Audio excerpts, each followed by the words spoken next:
Akibatnya, sejumlah barang yang terdapat di ruangan tersebut mengalami kerusakan.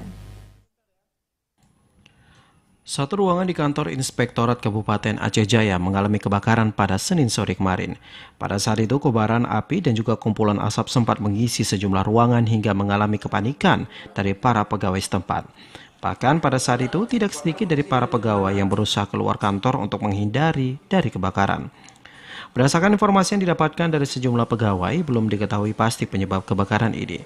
Pada saat kejadian, para pegawai melihat ada kobaran api serta gumpulan asap yang sudah memasuki ruangan. Para pegawai pun lari berhamburan keluar ruangan untuk menyelamatkan diri dari kebakaran. Sekretaris Inspektorat Aceh Jaya, Yus Malinda, mengatakan ruangan yang terbakar ini berada di lantai 1.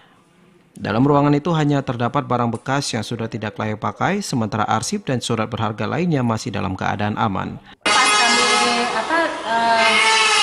kecium ada bau kebakaran, kami pikir itu sampah biasa. Karena kan ada cleaning service juga, lagi pembersihan di lapangan.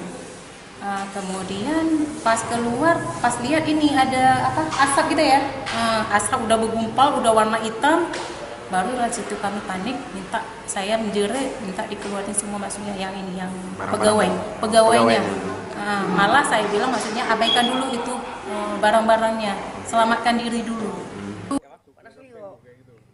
Api berhasil dipadamkan setelah sejumlah pegawai melakukan pemadaman dengan alat seadanya dan dibantu oleh pihak pemadam kebakaran. Pihak kepolisian dari Polres Aceh Jaya sudah berada di lokasi dan memasang polis lain untuk dilakukan penyelidikan lebih lanjut. Dari Aceh Jaya, Saudara